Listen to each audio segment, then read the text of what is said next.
최근에 아파트를 매입하는 분들을 보았더니 두 가지 특징이 나타납니다. 하나는 생애 최초 주택 구입자, 그러니까 실수요자죠. 연령대별로는 한 30대와 40대, 20대 이렇게 되는데 이분들이 집을 사는 비중이 거의 42%를 넘어섰습니다. 그러니까 생애 최초로 집을 사는 사람들이 늘었다는 게 가장 큰 특징 중에 하나고요. 이 사람들은 왜 집을 샀을까요?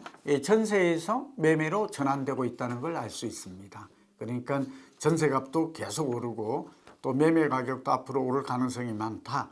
그러니까 소위 말하면 이제 실수요자가 패닉 바잉, 앞으로 집값이 오를 것 같으니까 더 망설이다가는 뭐 벼락거지라는 말도 있잖아요. 여기에 또 쓸 수 있는 말이 미친 집값, 미친 전세 이런 걸 경험했던, 또 시대로 거슬러 올라가면 과거 우리가 여러 번 경험했잖아요.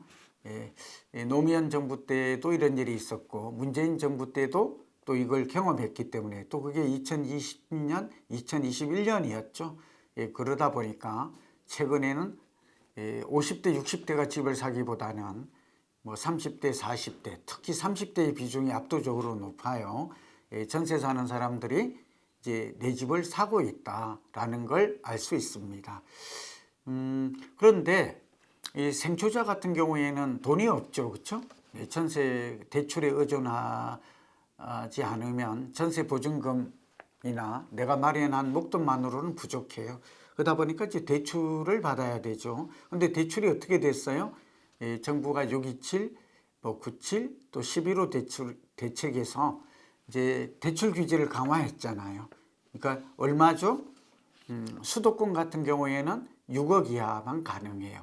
그것도 이제 15억 이하는 6억, 15억에서 25억까지는 4억, 25억을 넘어가면 2억. 이런 건 다 알고 계시죠? 우리 와고TV 보시는 분들은. 그러니까 최대 6억밖에 빌릴 수가 없어요. 그리고 LTV가 40%예요. 그러니까 10억짜리 주택을 매입한다면 LTV에 또 걸려요. 그러니까 대출은 6억까지 가능하지만 집값의 40% 이게 또 걸리는 거거든요. 여기다가 이제 DSR, 이제 총원리금 상환 비율이라고 그래, 이것까지 걸려 있어요. 그러니까 그만큼 대출을 받을 수 있는 한도도 적고 또 대출 받기도 까다로워졌다. 뭐 전세도 마찬가지죠. 그런 걸 지금 알고, 그래서 나타난 현상이 두 번째 특징이 뭐냐?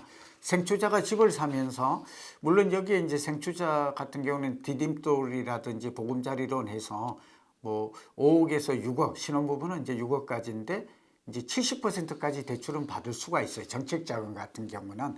그래도 어쨌든 집값이 비싼 것은 대출에 의존해서 집을 사는 생초자, 그러니까 실수요자, 젊은 실수요자 같은 경우에는 어쨌든 대출을 받아서 집을 살 수 있는 이 집값의 규모가 정해질 수밖에 없는데 얼마냐 하면 10억 이하로 쏠리고 있다라는 통계가 있습니다. 왜 10억 이하일까요? 제가 예전에도 말씀드렸지만 서울의 아파트 한 채당 평균 가격은 약 15억 정도 합니다. 그리고 중위권 가격이 12억 원대로 알려져 있고 전세 가격은 9억 원이에요, 서울이. 그러니까 서울의 평균적인 집을 살려고 하니까 15억 원이고 대출을 받을 수 있는 것까지 감안하니까 결국은 중위권 가격이 12억 원인데 10억 원 이하로 실수요자들의 매수세가 쏠리고 있다. 그래서 서울의 10억 미만인 곳에 아파트의 몸값이 쑥 올라가고 있다. 이런 그 보도와 또 그 보고서가 있습니다. 그건 제가 볼 때는 당연할 것 같아요. 그러니까 그러면 10억 이하로 있는 아파트는 강남권일까요? 강북권일까요? 우리가 이제 한강을 기준으로 하면 당연히 강북권에 많겠죠. 그렇죠? 그리고 실제로 우리가 강남의 본류라고 할 수 있는 강남, 서초, 송파 같은 경우에는 이제 집값이 뭐 거의 뭐 강남구 같은 경우만 해도 이제 평당 1억이 넘어요.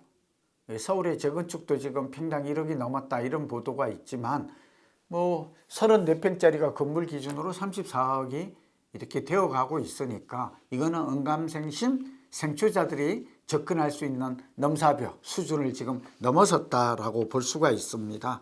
그래서 제가 이렇게 말씀드리는 것은 신혼부부라든지 청년층이 이제 똘똘한 한 채 이걸 가고 싶어 하지만 이제 그 가기 전에 가성비, 가격대비 성능 이런 측면에서 10억 이하로 쏠리고 있고 그 중에서도 신축 아니면 재건축을 선택하는데 최근에 재테크 관점에서 재건축이 계속 시장을 주도하니까 재건축으로 의외로 수요가 많이 몰리고 있는 것으로 분석이 됩니다. 재건축이 많은 곳이 어디예요? 이게 노도강이에요. 그래서 최근에 이 노도강에 대해서는 중요하니까 다시 한번 또 살펴보겠는데 어쨌든 뭐 성북이든 노도강이든 뭐 이런 지역 위주로 재건축이 오르고 있다라는 그런 점을 좀 강조해서 말씀을 드리고요. 대표적으로 지금 움직이는 걸 보니까 국토교통부의 실거래가 공개 시스템에 따르면 노원구의 대표 재건축 단지가 월계시형인데 이게 이제 미륙, 미성, 3호, 3차라고 그래서 이게 이제 미미삼이라고 불리거든요. 인터넷에서 그렇게 불려요. 이 59제곱미터 그러니까 23평형인데 이 매물이 최근에 9억 4,500만 원에 거래가 되면서 신고가를 경신했어요. 이거 중요하죠. 그리고 지금 매물은 약 지금 9억 8천에 이렇게 매물이 나오고 있다고 그래요. 그러니까 9억 4,500만 원에 거래되었는데 이게 지난달이거든요. 벌써 지금 9억 8천에 이렇게 매물이 나오고 있다. 상승 흐름이 뚜렷하죠. 그러니까 한 달 만에 8,500만 원이 뛰었다는 것은 굉장한 겁니다. 그리고 앞으로 지금 매물도 고가 매물이 나오고 있다는 점은 가격이 더 오를 수 있다라는 점을 의미하고 있거든요. 또 10억 미만 아파트 중에 관심을 끌고 있는 지역은 어딜까요? 금강구입니다. 제가 늘 강남 마용, 성광, 동 이런 얘기하고 또 경기도 같은 경우는 과천과 분당 뭐 이런 지역 얘기를 많이 해왔잖아요. 근데 최근에 생초자들 특히 전세입자 젊은 층들 같은 경우는 이쪽은 이제 넘사벽이라고 그러죠. 접근이 어렵기 때문에 10억 미만의 수요가 집중되고 있는데 그게 노도공과 금강구다 하는 말씀을 꼭 드립니다.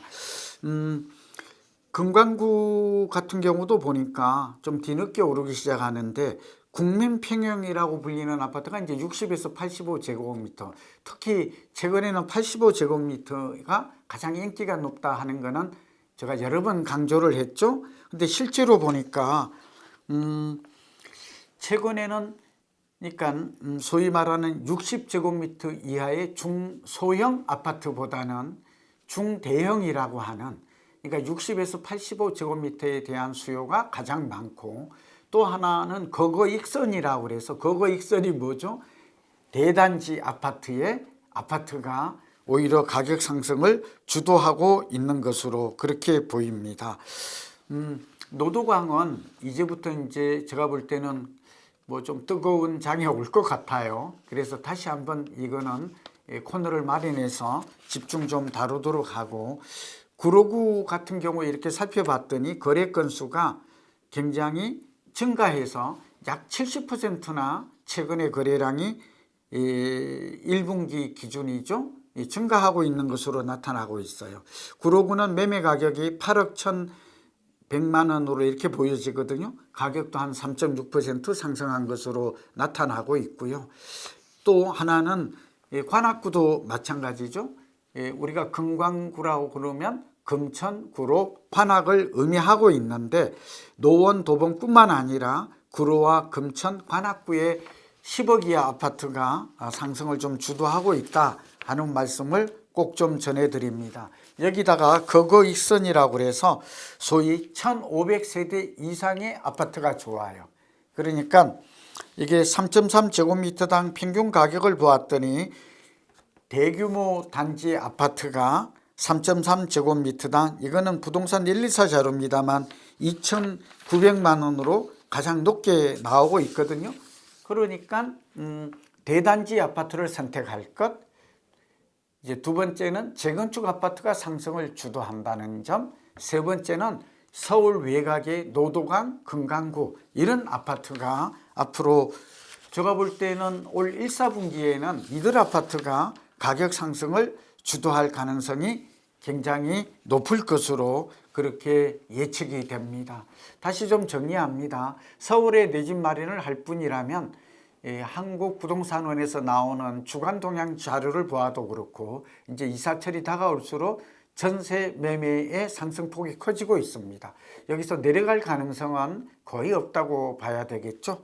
또 실제로 서울 아파트 입주 전망 지수도 보면 계속해서 공급 부족으로 전세와 매매 가격 지수가 오를 거다 이런 얘기가 계속 나오거든요. 서울 같은 경우는 이제 23.4%가 올라서 거의 한국주택산업연구원의 발표에 따르면 입주 전망 지수가 큰 폭으로 뛰고 있어요.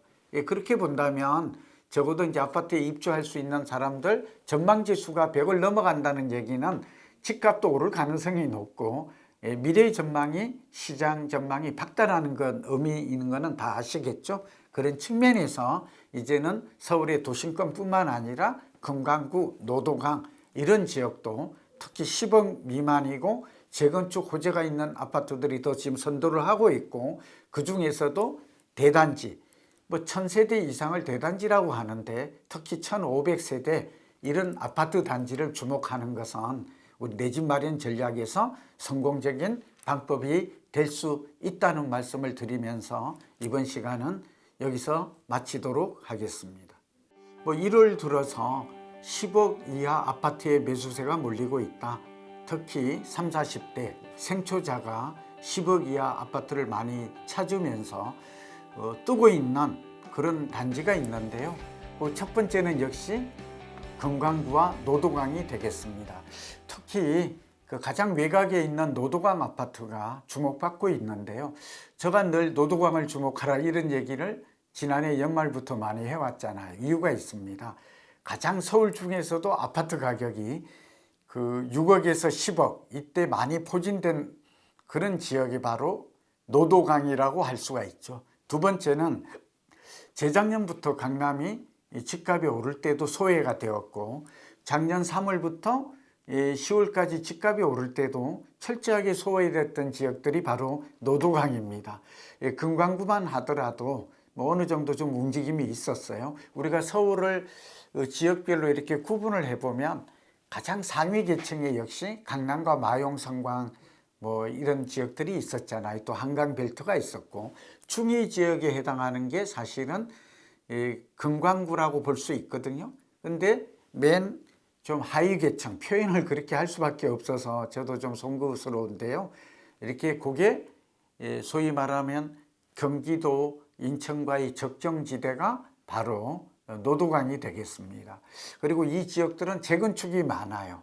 그리고 우리가 서울시의 그 주거 실태 조사도 봤지만 집값이 싸니까 이제 서민들이 많이 살고 있고 또 재건축이 있으니까 기대감은 높은데 실은 고금리 기조에다가 이 재건축했을 때 그 부담금이 생각보다 많이 나온다. 이거는 공사비가 급등했기 때문이죠. 그러다 보니까 덜 오르고 소외받았어요. 이 기억나세요? 강남이 16억 오를 때 노도강 아파트는 1억 올랐다. 이럴 정도로 소위 이제 양극화인데 초양극화가 되면서 노도강이 철저히 외면받았다. 근데 저는 올봄 이사철을 앞두고 노도강이 이제 빛을 발할 때가 됐다. 온기가 확산됐다. 주목해야 된다. 이 말을 지금 꼭 하고 싶은 거죠. 노도강도 오를 때는 무섭게 올라요. 그 대표적인 게 지난 2020년, 2021년 때 그 당시에는 20, 30대가 집을 많이 샀는데 영끌해서 마냥 B2에서 산 아파트가 노도강이었어요. 그 당시에는 또 이렇게 금리가 많이 오르고 공사비가 많이 오를 줄 몰라서 그랬는지 정말 거래도 많았고 가격 상승폭도 강남 못지않게 컸던 걸로 기억해요. 제가 알기로 그 노원구의 32평 아파트가 7억에서 12억 가는데 거의 한 2년도 안 걸렸던 걸로 기억을 하고 있거든요. 근데 이런 현상이 올봄에 재현될 수 있겠다 하는 말씀을 꼭 드립니다. 노원구 재건축 대장주가 어딘지 아시나요? 역시 상계동이에요. 여기 상계동 재건축 같은 경우에는 정비계획이 수립이 된 지 3단지 같은 경우에는 꽤 시간이 좀 지났거든요. 그래가지고 지난달에 24평 전용 58제곱미터가 7억 7,500만 원에 거래가 되면서 신고가를 갱신했어요. 그러니까 이들 아파트에 만약에 대출을 6억 받아가지고 산다면 자기 자금이 많지 않아도 살 수 있었다 하는 걸 알 수가 있죠. 그리고 또 하나, 지금 상계동이나 월계동 이런 아파트 얘기를 지금 하고 있는데, 월계 시형 아파트도 준공 40년 차에 접어드는데 이게 3,930 대단지예요. 근데 이 아파트 같은 경우에도 계속해서 지금 그 옆에 HDC 현대산업개발이 가운데 역세권 개발을 하고 있는 이 여파가 긍정적으로 영향을 좀 미치고 있고, 실제로 중개업자들 말을 들어보면 매수 문의가 아주 많아졌다라고 합니다. 매수 문의가 많아진 것뿐만 아니라 노원구의 최근에 토지거래 허가 접수 건수, 토지거래 허가제가 뭔지 아시죠? 그렇죠?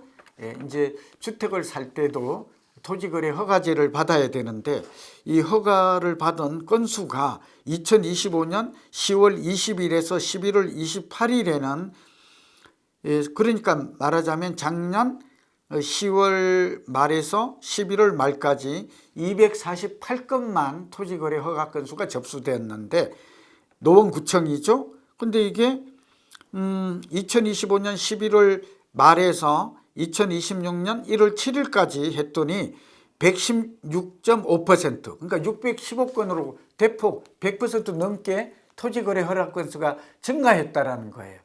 토지거래 허가 건수란 아파트를 매매해서 살 때는 미리 관청의 허가를 받아야 되잖아요. 그러니까 이거는 허수가 아닌 거죠. 그래서 저희 얘기는 토지거래 허가 건수가 100% 이상 증가했다라는 것은 한 달 사이에 거래 건수가 그만큼 늘었다라는 의미도 됩니다. 그래서 하고 싶은 얘기가 뭘까요? 결국 이 과거에 2020년, 2021년과 같이 이번에도 좀 늦게 오기는 했지만 20, 30대 젊은 층, 이제 전월세 사는 사람들이겠죠. 그리고 생애 최초 주택 구입자들이 가장 관심을 많이 가지고 있는 게 바로 노도강이다. 오늘은 이제 노원구에 먼저 몰렸기 때문에 상계동 중심으로 얘기를 합니다만, 상계주공 5단지 같은 경우에도 사실은 이게 5억 원대의 그 분담금이 필요하다 이렇게 되어 있었어요. 근데 최근에는 이제 앞으로 금리도 좀 내릴 것 같고 PF 문제도 좀 해결이 되고 이제 분담금도 그렇게 크게 증가할 것 같지 않다. 그리고 강남과 한강벨트 위주로 재건축이 많이 올랐기 때문에 그런 기대감이 작용을 하면서 노도강으로 수요가 몰리고 있다 하는 점을 말씀드립니다. 여기서 한 가지 좀 빼놓을 수 없는 게, 그래도 나는 강남이다 이렇게 생각하는 분들이 많아요. 그래서 노도강이 움직이는 원리와 똑같은데 최근에 한 가지 그것도 좀 덧붙이면, 강남 서초 중에서도 우리는 다 알죠. 강남구도 보면 반포와 대치와 개포 이런 중심으로 움직였잖아요. 서초구 같은 경우에도 이제 반포가 움직이고 이렇게 했는데, 최근에 나타난 특징 중에 하나가 강남구 중에서도 수서 자곡 세곡동, 그 다음에 서초구 중에서도 양재와 우면동 지역 위주로 가격 상승률이 5개월새 두 자리 숫자를 기록했다, 이런 보고서 통계가 나와 있어요. 그러니까 지금 집을 사는 사람들은 제가 볼 때 강남이나 서초의 학군이 좋은 중심지가 아니라 이제 강남권도 일종의 확산 효과고 대체 풍선 효과라고도 볼 수가 있겠지만 이제 외곽으로 좀 나가고 있다. 특히 최근에 상승률 1위를 기록한 아파트가 수서동 아파트인데 평균 매매 가격이 지난해 6월 17억 약 6,600만 원에서 11월에는 20억 5,200만 원으로 뛰었어요. 그러니까 말하자면 5개월 사이에 16.2%가 올랐고 가격으로 봐서는 약 3억 원이 오른 것으로 보이거든요. 이게 수소 같은 경우에는 GTX-A가 2028년이 되면 삼성동을 통과한다고 그래요. 그렇게 되면 여기에 이제 아파트는 좀 새롭게 주목이 되고 있는 거죠. 수소와 삼성이 연결된다는 것은 수소의 아파트 가격 낮은 게 삼성동에 좀 가까워질 수 있다, 이런 기대감이 작용한 것으로 보이고요. 또 실제로 우면동이라든지 세곡동, 내곡동 이런 쪽의 집값이 많이 올랐다 하는 그런 보고서도 있거든요.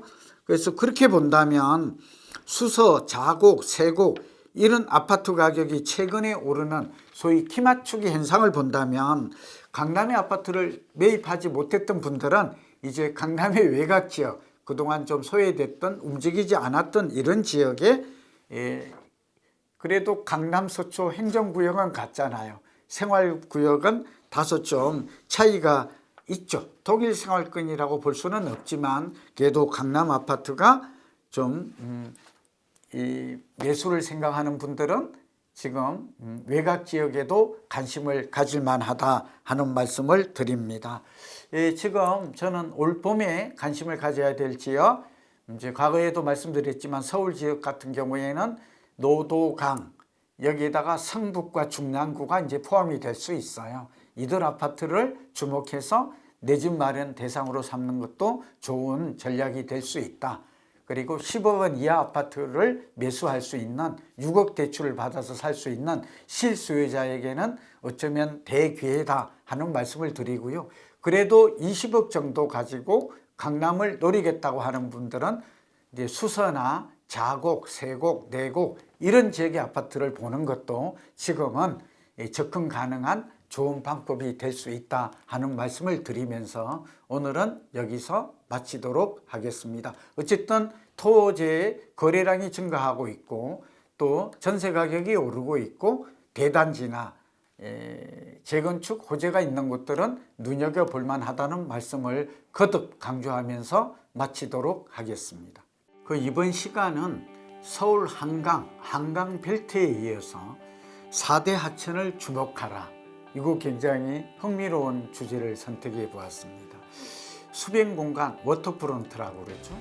이 한강변 아파트, 한강벨트가 얼마나 올랐는지, 이게 그 서울 부동산 시장에 가장 충격을 준 집값 상승 1위가 한강벨트였잖아요. 우리는 지금까지 한강변을 보면서 한강변 아파트가 이렇게 주목받을 때만큼 이렇게 주목받은 때가 있었을까, 이렇게 이 가치가 가격에 높게 반영된 때가 있었을까, 또 그런 날이 올까, 이런 생각을 많이 했었을 것 같아요. 저도 사실은 이렇게까지 한강변 아파트가 주목받고 또 가치가 가격에 반영이 되고 차별화될 줄, 양극화될 줄은 사실은 몰랐습니다. 그래서 지금 한강 아파트 가격이 가장 비싼 곳이 어딘가 하면 우리가 아는 반포동의 그 레미안 원밸리죠. 이 아파트가 한강변이 보이면 74억, 34평입니다. 한강이 안 보이면 60억. 물론 이제 로열층이죠. 한강이 보이는 아파트 가격과 보이지 않는 곳의 가격 차이가 거의 15억 난다 하는 얘기를 이전에 드린 적이 있어요. 실제로 그렇습니다. 그리고 저도 공인중개사분들에게 물어봤더니 한강변이 조망되는 아파트가 나오는 것은 거의 드물대요. 안 나온대요. 희귀하다는 얘기죠. 아주 굉장하죠. 그렇게 본다면 저는 오늘 주제로 삼은 서울의 4대 하천이 있잖아요. 이 하천의 가치도 한강변만큼은 아니지만 아파트 가격이 반영될 시기가 다가오고 있다라고 저는 그렇게 예측하고 느끼고 있습니다. 그러니까 이걸 좀 응용해 보자고요. 우선 한강변과 관련해서 응용해 본다면 한강이 저 김포에서부터 강서 마곡을 지나서 이제 뭐 서대문 마포를 이렇게 지나가지고 저기 강동구까지 가잖아요. 그리고 경기도로 보면 덕소를 지나서 쭉 그 남양주까지 이렇게 가고 있거든요. 남한강으로도 연결이 되어서 조금 넓게 볼 수도 있어요. 그리고 이왕이면 지금 그 한강변과 아닌 아파트의 가격 격차는 더 벌어질 가능성이 높아요. 이거는 충분히 추정이 가능하지 않겠습니까? 예, 그래서 한강변 아파트 중에 서울이 이제 아무래도 그 한강변과 비한강변의 가격 격차가 더 벌어지고 그 중에서도 강남이 최고로 벌어진다 하는 거는 이미 뭐 우리를 눈치를 채서 아시잖아요. 그래서 그런 측면에서 그러나 경기도로 갈 때도 그런 현상은 나타날 거다. 수변 공간 그리고 이걸 이제 인천이나 부산이나 바닷가로 하면 이것도 이제 워터프론트가 돼요. 이거 그 네 가지 중에 우선 서울을 예를 들면 홍제천, 안양천, 중랑천, 탄천을 꼽을 수가 있어요. 우선 그 홍제천 같은 경우에는 그 홍제동도 있고 호운동 이렇게 하는데 제가 볼 때 이게 가격이 많이 차이가 나질 않아요. 그리고 이 동네 서대문구죠. 아파트가 상당히 괜찮은데도 불구하고 최근에 이미 이제 가격에 좀 반영되기 시작하는 것을 저도 좀 느끼고 있거든요. 그러니까 한강도 그렇지만 하천도 대체 불가해요. 공급이 불가해요. 하천을 하나 놓는다고 생각해 봐요. 청계천 복원될 때 딱 땅값이 얼마나 올랐나 그러면 제가 동아일보 자리를 본 적이 있는데 30%가 바로 뛰더라고요. 그러니까 청계천 복원이 되니까 제가 볼 때는 땅값이 거의 50% 가까이 올랐던 것 같아요. 그 청계천 주변에 있는 그 건물들 많잖아요. 관광공사도 있고. 그래서 그걸 제가 유추해서 해석을 해보면 아파트 가격도 아까 말씀드린 대로 하천 부지에 있는 곳들은 조망도 되고 또 공원의 기능도 하고 운동을 할 수도 있고 그리고 대체 불가성 이걸 공급을 할 수가 없다. 더 이상 이게 부증성이죠. 희소성 이런 걸 감안한다면 가치는 더 높아질 것 같고 지금은 충분히 반영되지 않았다라는 생각을 합니다. 서울시가 99년부터 약 5,500억 원을 투입했는데 오세훈 시장이 보니까 4대 하천 복원해가지고 서울시의 도시기본계획에 하천의 복원, 공원화 이런 것들이 아주 잘 짜여져 있어요. 또 부동산의 트렌드도 이제 물 주변으로 간다 하는 것은 분명할 것 같습니다. 홍제천부터 하면 2008년 이 생태 공간으로 홍제천이 바뀌었거든요. 그래서 연희동, 망원동, 상상동 일대의 주거 환경 개선에 크게 기여를 했습니다. 그 다음에 이제 그 주변에 보면 뭐 인공 폭포도 있고 수변 테라스 카페 이런 것들이 들어서고 되면서 서울형 수변 감성도시 1호로 이렇게 꼽히기도 했거든요. 그래서 서대문구와 마포구 일대 주거지의 그 환경 변화에 큰 기여를 했다라고 볼 수 있습니다. 저는 안양천도 굉장히 중요하게 보거든요. 피크닉 가든, 황토길 이런 것들이 되어서 제가 목동 같은 데 가보면 영등포부터 시작해서 이제 안양까지 쭉 연결이 되는데 생태 하천으로 굉장히 좋아요.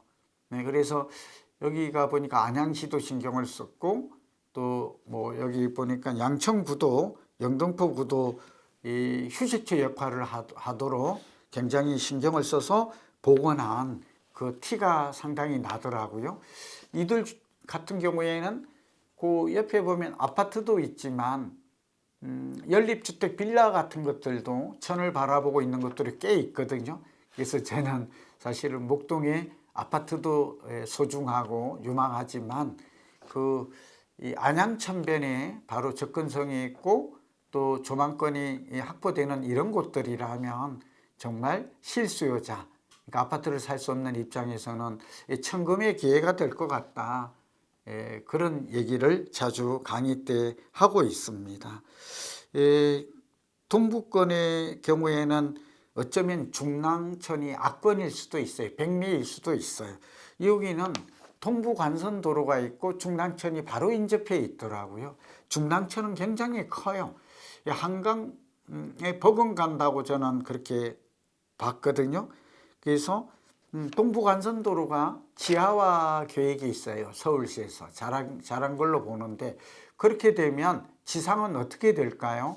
이거는 공원화돼요. 그리고 단절 효과가 이어져요. 그렇게 되면 이 동부간선도로 옆에 있고 중랑천변을 이용할 수 있는 그 도로의 단절 때문에 소음과 먼지와 단절 때문에 사용이 불편했던 이 주민들이 바로 공원이 언제든지 내 집 앞마당처럼 쓸 수 있게 된다는 거죠. 여의도 공원의 10배의 수변 공간이 중랑천변에 생긴대요. 제가 중랑천변에 쭉 봤더니 말 안 해도 아파트 단지가 수두룩 하거든요. 이들 아파트가 최대 수혜를 볼 걸로 보이고, 아파트가 아니어도 뭐 송정동이라든지 그 낡은 저층 노후 다세대 다가구 단독주택 이들 지역도 제가 볼 때는 머지않아서 재개발이 될 것으로 보여져요. 지금 이미 좀 땅값이 어느 정도 대부분 서울에 다 올랐긴 합니다. 모아주택, 모아타운 뭐 이렇게 해가지고. 그러나 이들 지역은 다른 곳보다 상승할 가능성이 굉장히 저는 높다. 탄천은 제가 잠실 살고 있는데 정말 이거 좋아요. 양재천과 탄천이 연결이 되고, 양재동, 우면동, 또 그 안으로 들어 세곡동, 내곡동 이 얘기 굉장히 많이 했잖아요. 그런데 탄천 같은 경우에는 잠실과 삼성동을 지나거든요.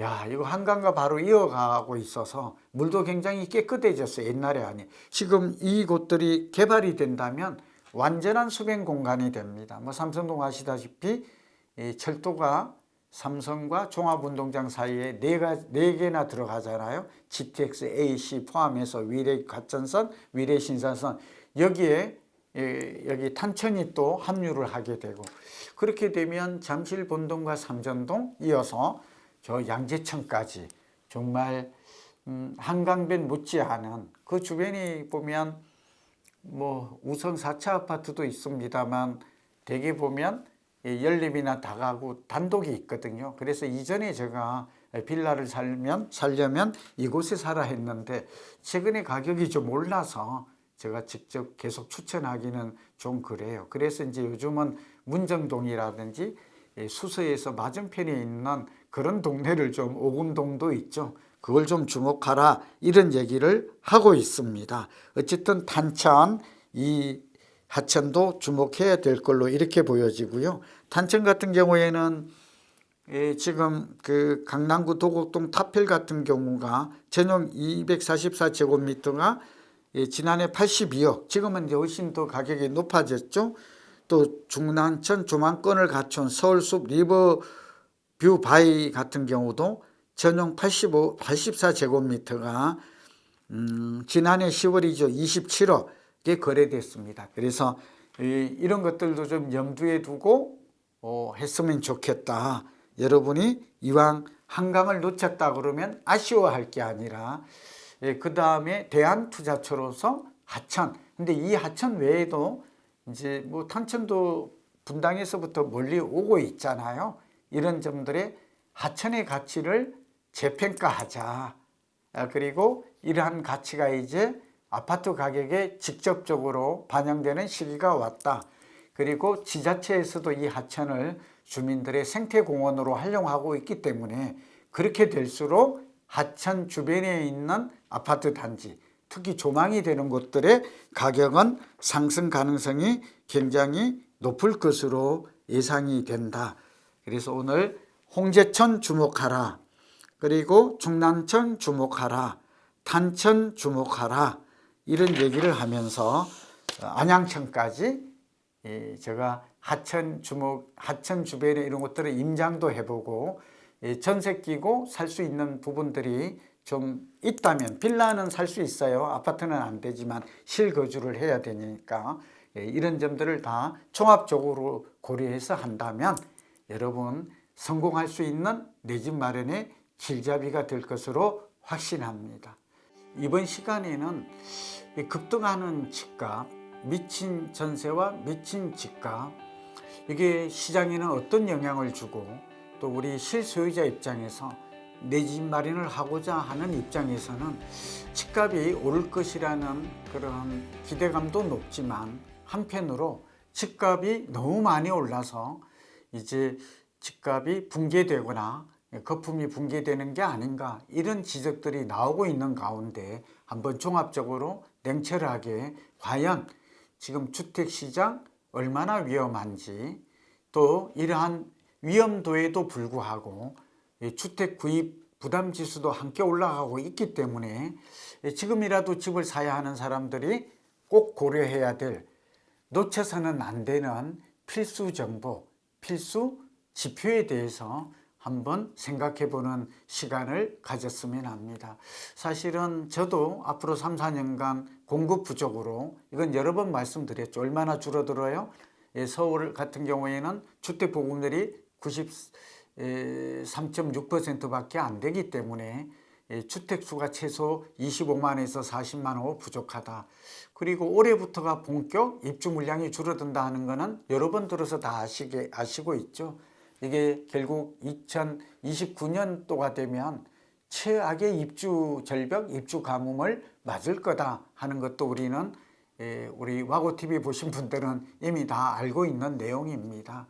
그렇게 되면 결국 전세 오르고 월세 오르고 또 매매 가격도 오를 거다 하는 것은 명확가능하다, 불문가지다 하는 말씀을 여러 차례 드린 적이 있죠. 마침 한국은행에서 위험지수라는 걸 발표합니다. 정확한 이름이 주택시장 위험지수가 역대 최고치다, 이런 보고서를 지난해 말이 아니라 작년 3, 4분기를 기준으로 해서 위험 신호를 내보내고 있는데요. 한번 살펴보도록 하죠. 금융안정보고서를 내놓았는데 여기에 주택위험지수가 좀 전에 설명드린 대로 2010년 통계 작성 이후에 최고치를 기록했다라는 내용입니다. 얼마냐? 지금 서울 같은 경우는 0.90으로서 2010년 1분기 이후 가장 높은 수치인데, 과거의 지표를 보니까 2021년 1분기에 0.87이었는데 이게 저점이 지난 이전의 고점이었대요. 또 2023년에 4분기에는 저점이었는데, 저점도 중요하죠. 고점이 0.87, 저점이 0.25, 2023년, 그러니까 요 굉장히 많이 내렸다는 것을 알 수 있죠. 네, 그리고 2025년 3분기가 0.90으로 역대 최고치를 기록했어요. 이게 1위 기준이거든요. 1을 넘어서면 매우 위험하다라는 그 기준점이 됩니다. 그런데 전국적으로는 이게 높지 않아요. 제가 지금 말하는 것은 서울만 유달리 높다 하는 점을 강조드리고, 그 얘기는 서울의 집값이 실물 경제에 비해서 또 다른 지역에 비해서 많이 올랐다라는 얘기가 됩니다. 서울의 역내 GRDP라고 그러는데 생산 그 총량에 비해서 아파트 시가총액이 약 3배에 달한답니다. 뭐 이것도 하나 지금 위험지수를 산정하는 중요한 기준이기 때문에 소개를 하고요. 그리고 이제 최근에는 대출은 감소했지만 정부의 대출 규제로 이제 집값은 많이 올랐다, 이런 얘기예요. 이 얘기는 현금을 가진 사람들이 집을 샀다라는 걸 의미해요. 현금 부자들이. 그래서 이걸 보니까 최근에는 집을 살 때 자기 자금이 들어간 비중이 좀 높아졌어요. 한 40% 정도로 이렇게 나와요, 통계는.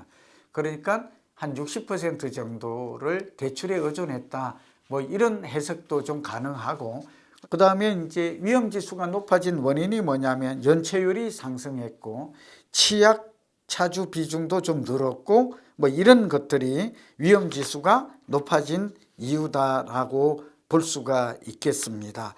다시 좀 정리를 하면 이제 위험지수와 이제 주택 구입 부담 지수를 다시 연달아서 설명하면서 같이 종합적인 분석과 결론을 낼 텐데요.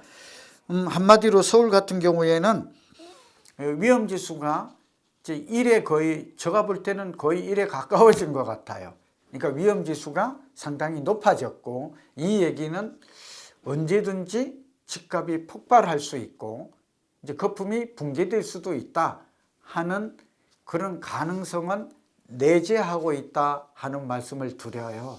이 말을 잘못하면 이제 곧 터진단 말이냐. 예, 그래서 버블론이 등장하기는 합니다만 버블의 특징이 뭡니까? 터진 뒤에야, 거품이 빠진 뒤에야 알 수 있다, 이렇게 되어 있는 거거든요. 물론 거품이 많이 쌓일수록 거품이 터졌을 때 많이 빠집니다. 또 사이클 측면에서도 많이 오르면 많이 내린다. 산이 높으면 골이 깊다. 상고 곡심이라고 그래요. 그리고 많이 빠진 뒤의 모습을 한번 보세요. 어떻게 됐어요? 더 빠질 것 같다.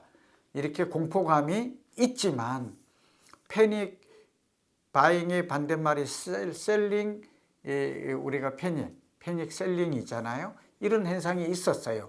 그런데 그렇지가 않아요. 역발상해야 되는 이유다라는 말씀을 드립니다. 그리고 또 하나의 중요한 빠뜨릴 수 없는 지표가 있는 게 한국주택금융공사에서 하는 주택구입부담지수라는 게 있어요. KHAI인데 한국주택금융공사 홈페이지에 가보면 볼 수 있습니다. 이게 전국적으로는 59.6, 약 60이에요. 그래서 이거는 높아가지는 않았어요. 근데 문제는 서울이에요. 우리가 지금 서울의 집값이 문제라고 그랬잖아요. 집값 상승을 리딩하고 있고, 집값 상승이든 하락이든 지난 서울도 오를 때 많이 오르고 내릴 때 많이 내려요. 강남도 그래요. 이것도 좀 다시 한번 재차 강조를. 다시 정리하면 서울 같은 경우에는 3분기에 155.2를 기록해요. 155라는 수치가 의미하는 바가 뭔지 아시나요? 주택구입 부담지수는 중위소득 가구가 이 대출을 받아서 중위가격 주택을 구입할 때 원리금 상환 부담을 지수화한 것인데요. 이게 100이면 자기 월급에서 소득에서 25%를 집값을 샀을 때 대출받았던 원리금을 부담하는 비율이에요. 이게 뭐예요? 25%예요. 그러니까 내가 월급을 100만 원 받는다 그러면 25만 원을 아파트 대출 원리금으로 갚으면 이게 100이에요. 근데 이게 지금은 이게 한 40%를 쓴다는 게 이 수치가 가지는 의미예요. 155라는 게. 역산을 하면 그래요. 그러니까 지금은 155인데 제가 파악한 거로는 얼마 전에 165를 넘었다는 통계를 또 본 적이 있거든요. 지금 더 높아졌을 가능성이 높아요. 그러면 200 정도로 가게 되면 그 주택 구입 부담 지수, 그러니까 월급을 가지고 월급에서 쓸 수 있는 것들이 이제 40%를 훨씬 넘어설 수 있다, 이런 얘기가 돼요. 그 얘기는 소득은 증가하지 않는데 집값이 많이 올랐다는 뜻이 되고, 대출을 많이 받아야 집을 산다는 것이 되고, 집을 산 사람은 소위 말하면 가처분 소득이 줄어들어서, 이건 또 다른 얘기인데요, 쓸 수 있는 돈이 없어요. 그러면 굉장히 삶의 질이 떨어지겠죠. 그리고 쓰는 돈이 줄어드니까 내수가 부진하겠죠. 그러면 이것도 성장률에 또 소비가 줄어들어서 악영향을 미친다. 이런 소위 말하면 연쇄적인 이런 것들을, 효과를 우리가 예상할 수 있습니다. 어쨌든 서울만 지금 소위 말하면 부담지수가 높아지는 이유는 집값이 많이 올랐다는 점, 대출금리가 최근 들어서 좀 올랐다는 점, 이런 것, 소득은 별로 오르지 않았다는 점, 이 세 가지가 작용된 합산된 종합적인 수치라는 것이고, 그렇게 되면 결국은 두 가지 결론을 내릴 수 있어요. 하나는 서울이나 이런 쪽에는 주택 구입 부담 지수가 더 높아질 가능성이 현재로서는 더 크다, 집값이 오르게 되면. 그래서 이런 걸 감안하면 너무 늦게 집을 사는 것은 또 좀 더 위험해질 수도 있다라는 걸 좀 우리는 명심하고 집을 좀 사야 될 것 같고, 반대로 서울을 제외한 지방 같은 데는 오히려 내렸어요. 그러니까 오히려 안심하고, 위험지수가 낮으니까, 그 다음에 주택 구입 부담 지수가 높아지지 않고 약간 낮아졌거든요. 그리고 수도권 같은 데만 해도 그렇게 높지를 않아요. 그래서 이 주택 구입 부담 지수, 위험 지수, 이 두 가지 지수를 알고 내 집 마련을 한다면 막연한 걱정보다 뭐 도대체 지금 위험하지 않아? 그렇지는 않아. 서울은 상당히 위험해. 그리고 지금 주택 구입 부담 지수도 굉장히 높아지게 되면 결국은 수요가 앞으로 갈수록 수요가 증가하는 게 아니라 이제 줄어들 수 있겠구나, 이런 생각도 해봅니다. 이게 결국 좀 약간 좀 상충되는 얘기인데, 이러한 좋지 않은 위험지수, 부담지수도 증가하는 것을 알고 내 집 마련을 사는 것과, 아니야 무조건 집값은 오를 수밖에 없어, 앞으로도 더 무한정 오를 거야, 이런 생각은 합리적인 경제학적 생각은 아닌 것이죠. 네 가지 부류가 있다고 제가 말씀드렸죠. 하나는 크리에이터, 그러니까 저처럼 연구하고 창조자, 이런 사람들은 미리 좀 알 수가 있겠죠. 그 다음에 퍼스트 무버가 있어요. 적어도 우리는 빠르게 움직이는 선도자는 돼야 돼요. 그래서 우리 와고TV 시작할 때 선도자들은 이미 어디 샀어요? 강남이 아니어도, 한강변도 강남이 아니어도 돈이 없었던 분들은 적어도 강남 쪽에 빌라나 연립이나 이런 것들을 샀을 거라고 저는 확신을 해요. 그래서 또 하나는 이제 노도강 시대도 온다, 지방마저도 온기가 돌 것이다, 이렇게 예측한 거예요. 지방에 샀던 분들도 지금은 전세나 매매가 부산의 해수동이라든지 울산 같은 경우에는 적어도 몇 천만 원은 저는 올랐을 것이다, 이렇게 합리적인 추론을 해볼 수 있어요. 늦어도 패스트 팔로우가 돼야 돼요. 빠른 추종자는 되어야 돼요. 저는 지금 서울에 집을 사는 사람은 빠른 추종자 3단계에 있다고 보여져요. 근데 가장 늦은 자가 누구냐? 슬로우 팔로워, 느린 추종자가 항상 막차를 탑니다. 제발 저는 느린 추종자, 막차 타는 사람은 되지 말자. 그러기 위해서 지금 이 시간도 지금 위험지수, 주택구입 부담지수, 앞으로의 전망, 또 공급 물량이 어떻게 변한다는 걸 계속해서 지금 역설하고 강조하고 또 강조하고 있는 것입니다. 그래서 오늘은 경기도나 인천은 지금은 빠른 추종자예요. 뭐 퍼스트 무버 내지는 선도자 내지는 빠른 추종자가 될 수 있다. 그래 좀 자신감 갖자. 그 다음에 저는 노도강, 금강구 이렇게 집 사는 사람도 저는 적어도 뭐 선도자와 빠른 추종자의 영역에 있지 않을까, 그쯤 되기 때문에 아직은 위험지수 얘기를 했습니다만, 또 주택구입 부담지수 얘기했지만 아직도 좀 늦지 않았다 하는 생각을 개인적인 소견으로 좀 가지고 있고요. 만약에 올봄에 만약 집값이 많이 오른 뒤에 올 가을에 집을 산다면 빠른 추종자가 아니라 서울 같은 경우에는 어쩌면 느린 추종자로 몰락할 수도 있다.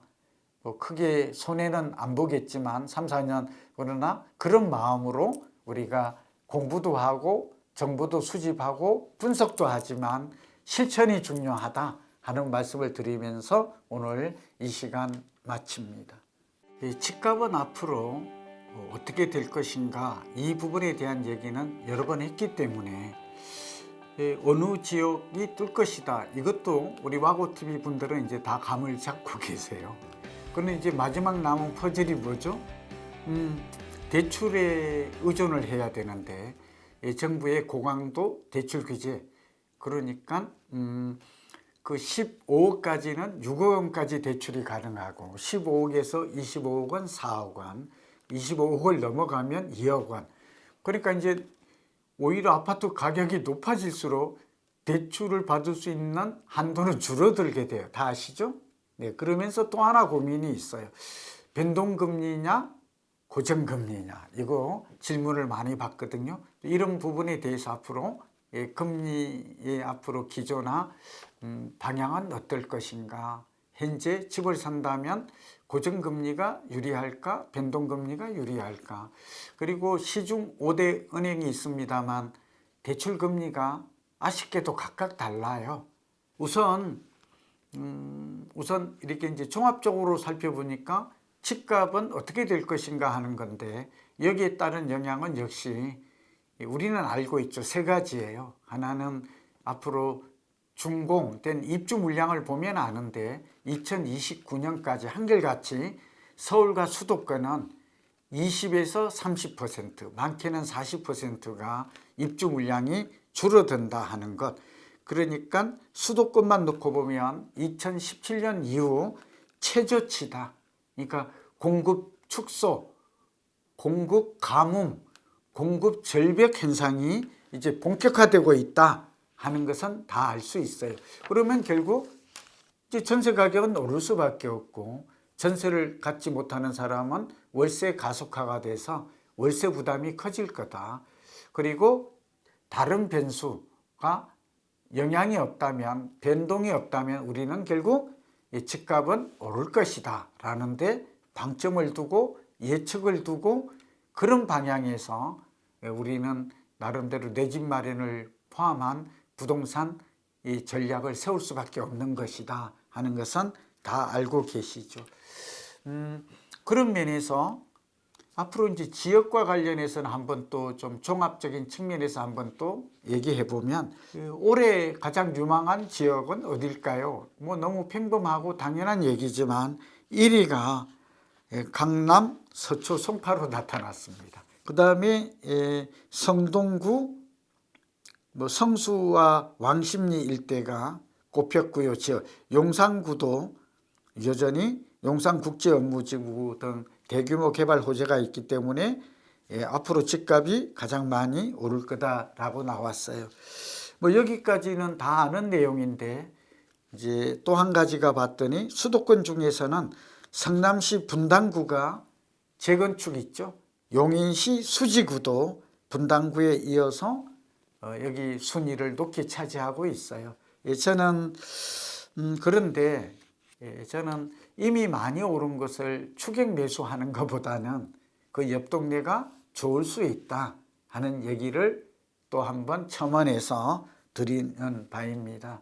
그래서 이제 경기도 전체, 예를 들면 하남이 뜨니까 구리가 뜨고 남양주 이런 쪽도 봐야 되고, 좀 넓혀 본다면 경기도 우리가 수원, 용인, 성남 이런 전체까지, 그리고 화성, GTX죠. 이런 얘기 꼭 다시 한번 반복하는 것 같아도 중요해서, 중요한 것은 반복하고 기억하고 명심해라 이런 말이 있거든요. 그런 말씀을 드리도록 하겠습니다. 그러면 결국은 이제 6억 이하의 대출, 규제지역과 수도권은 그러하니까 6억 이하의 대출을 받아서 집을 살 때 소득에 따라 다르겠지만, 오늘의 주제죠. 고정금리가 좋으냐 변동금리가 좋으냐에 대해서 좀 알아보고, 시중은행별로 지금 현재 올 초에 대출을 받는다면 금리는 어느 정도 될 것인가도 한번 알아보고, 앞으로 금리의 예측도 함께 한번 살펴보면서, 제가 뭐 금융 전문가는 아니지만 우선 고정금리와 변동금리 중에 어떤 금리가 유리할까 하는 것인데, 이거는 통상 은행은 변동금리의 주담대 금리를 고정금리보다 낮게 책정하는 게 일반적이에요. 그러니까 변동금리의 변동이 없다면 변동금리를 선택하는 게 유리해요. 근데 문제는 앞으로 금리가 상승할 거다 이렇게 본다면 당연히 고정금리가 유리합니다. 변동금리는 금리가 앞으로 내릴 거다라고 생각이 들면 변동금리를 해야 되는 것이죠. 그렇죠? 금리가 지금보다도 더 내려갈 거니까. 그래서 이 부분이 중요한데, 변동금리는 보통 6개월에서 1년 정도 금리가 변동합니다. 그래서 금리의 방향성이 기조가 중요한데, 지금 이제 한국은행이 최근에 의사록을 보니까 저도 차분하게 읽어봤는데 금리를 인하한다는 얘기를 빼버렸어요. 지금 기준금리가 2.5%거든요. 그러니까 미국이 금리를 내리면 내릴 수 있을 거다. 저도 그렇게 보지만 우리나라 사정만 놓고 보면 금리가 상당 기간 동결될 가능성이 커졌습니다. 그런데 이제 이때 금리의 글로벌 동조화 현상을 보면, 이거는 저의 생각이 많이 묻어 있는데, 일본은 제로 금리에서 0.75%를 올렸잖아요. 그러니까 환율까지 생각하고 또 여러 가지 물가나 이런 걸 생각한다면 당장 금리를 내리기는 어렵더라도 올리기도 쉽지 않아요. 그리고 미국이 금리를 내리면 일본은 0.75고 우리는 2.5기 때문에 워낙 그 금리의 갭이 크죠. 그래서 저는 일본보다는 미국 쪽에 동조화가 더 강할 거다 보아서 오르지는 않아도 내리기도 어렵다. 좀 애매합니다만 그렇게 말할 수밖에 없고, 미국이 대체적으로 제가 보니까 연준이 제롬 파월 의장이 5월에 물러나면 트럼프의 금리의 방향은 확고하대요. 그러니까 경기 부양을 위해서 또 금리 부담을, 미국도 보니까 모기지론 금리 있죠. 30년 만기 이런 게 6에서 7%네요. 그런데 제가 볼 때는 내릴 가능성이 올 하반기 이후에는 한두 차례 있을 것이다. 그렇게 보는 금융 경제 전문가가 많고, 미국이 금리를 내리면 바로 우리가 내리지는 못하더라도 적어도 2% 수준으로는 내려갈 거다라고 저는 봅니다. 근데 한 가지 우려되는 것이 현재 코피스 금리가 좀, 그러니까 코피스가 뭐죠?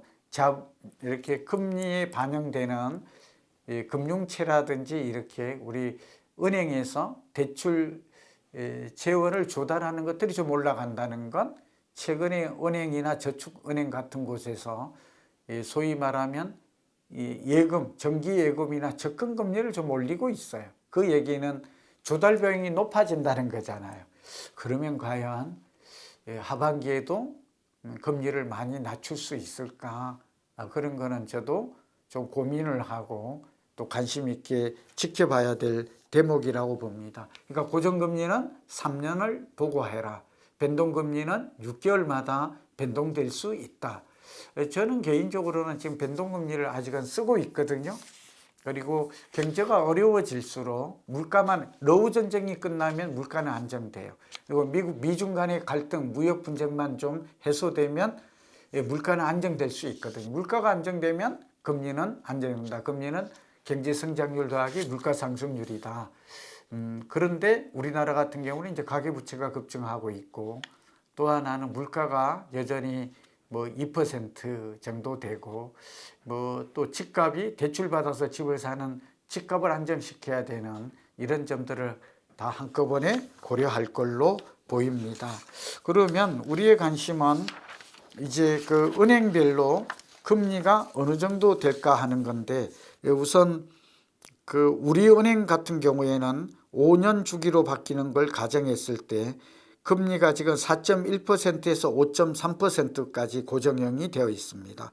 변동형은 3.98에서 5.18입니다. 차이가 나는 것은 신용도에 따른 차이다 라고 보면 됩니다. 대개 신용도가 한 3등급 정도가 많다고 합니다. 신한은행은 고정형 5년 주기가 4.10에서 5.51, 우리은행보다 약간 높아요. 상단이 금리. 변동형은 3.83에서 5.24. 이 신한은행이 고정 변동 다 합해서 우리은행보다는 상단이 좀 높다. 뭐 상하단을 보는 거죠. 하나은행이 4.16에서 5.36으로, 그 다음에 변동형은 막 4%, 3.998인데 5.1 정도 되고요. 국민은행이 4.26에서 고정형이 5.66 정도 됩니다. 국민은행의 상단이 제가 볼 때 우리은행보다 좀 높군요. 그리고 변동형은 4.15에서 5.5 정도로 이렇게 뭐 큰 차이는 없습니다. 인터넷 은행을 봤더니 카카오뱅크가 4.13에서 5.9%로 고정형. 그러니까 제가 인터넷 은행이 좀 높다고 설명을 했죠. 변동형은 4.3에서 6.1 상까지 6%를 넘어가는군요.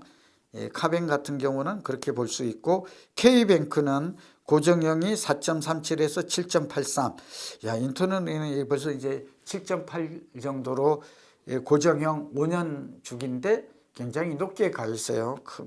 변동형은 4.46에서 8.13까지. 그러니까 상단이 지금 8%까지 뚫었다 하는 거는 저도 지금 이 자료를 보면서 지금 알고 있는 건데요. 마지막으로 농협인데, 농협 같은 경우에는 고정형 5년 주기가 3.94에서 6.24, 6%까지 넘었군요. 예, 변동형은 3.77에서 5.87. 이건 지금 도표가 나갈 테니까 여러분의 주거래 은행이 어딘지도 좀 살펴봐야 되고, 만약에 요즘 이제 대환 대출도 가능하잖아요. 이제 1월부터 대출이 지금 재개됐다고 하니까, 예, 그런 측면에서, 예, 지금 금리 차이가 5대 시중은행은 크지는 않지만 인터넷 뱅킹까지 이렇게 고려를 하니까 상당히 큰 차이가 있음을 알 수 있습니다. 여기에다가 가계대출 중도상환 수수료율도 지금 조정이 됐거든요. 실수요자들의 비용 부담이 커졌다라는 것인데, 국민은행은 고정형 주담대 중도상환 수수료를 0.58%에서 0.75%로 올렸다고 그래요. 그리고 변동형은 0.58%에서 0.55%로 소폭 내렸다고 하거든요. 신한은행은 변동형을 0.59%에서 0.69%로 인상을 했고, 그 다음에 고정형은 0.59%로 유지를 했답니다. 그러니까 중도상환 수수료율도 이게 바뀔 때 부담액이 은행마다 약간의 차이가 있어요. 이런 점들을 감안해서 저는 갈아타기, 대환대출 이런 것도 금리가 낮은 금액으로 옮기는 것도 한번 생각해 볼 만하다 하는 말씀을 드립니다. 오늘은 이제 앞으로 집값이 오를 가능성은 높고, 이 글로벌 금리 동조화 현상에 따르면 결국은 미국의 금리의 기조와 방향에 맞춰갈 가능성이 높은 게 아닌가. 당장은 금리가 동결될 가능성이 높다. 어쩌면 우리도 이 환율 문제라든지 가계대출, 부동산이 불안정성이 커진다면 확률은 높지 않지만 실질금리, 기준금리는 그대로라고 하더라도 시중금리 이런 부분은 다소 올라갈 가능성이 있고, 그러니까 무리한 대출보다는 올해는 제가 10억 원 이하 아파트를 주목하라, 이게 지금 하나의 실수요자, 생초자, 젊은 층의 주 타겟팅 대세가 되고 있다는 말씀을 드렸습니다만, 그런 걸 한꺼번에 고려하면서 한마디로 내가 5년 내지 10년 이상 살 수 있는 곳들을 선택하는 전략이, 금융을 적정하게 활용하는 전략이 가장 바람직하다. 이제 심사숙고하자. 금리의 방향, 대출 규모도 전체적으로 종합적으로 고려해서 소위 젊은 층은 직주 근접이죠. 그리고 노후를 준비하는 분들은 핵심 입지죠. 교통, 교육, 또 편의시설, 병원, 녹지공간 이런 걸 고려해서 집을 마련한다면 반드시 성공적인 내 집 마련의 전략이 될 것으로 확신합니다. 오늘은 특히 지금 급변하는 금융시장, 또 각각 은행마다 다른 변동과 고정금리, 그리고 나에게 맞는 것은 어떻게 선택할 것인가, 또 한국은행의 금리의 결정 공식 방향은 어떠한가 함께 종합적으로 알아봤습니다. 여러분 경청해 주셔서 감사합니다. 요즘 도심에 개인이나 기업이 물품을 보관하는 이른바 공유창고, 미니창고라 불리는 새로운 비즈니스 모델이 각광받고 있습니다. 이런 공유창고 사업에 진출한 H&K 스토리지 주식회사가 2년 내 전국의 150개 직영점을 목표로 직원, 프리랜서, 파트너 법인 등 총 200명의 동료를 찾고 있습니다. 무인 공유창고 사업기획 전문가, 경공매 전문가, 중개법인, 부동산 매입 전문가를 모집 중입니다. 관심 있는 분들이라면 더 보기란을 확인해 주세요. 본 콘텐츠는 H&K 스토리지와 자연을 되살리는 순환의 가치, 친환경 미래를 여는 주식회사 푸른손의 제작 지원을 받아 제작되었습니다.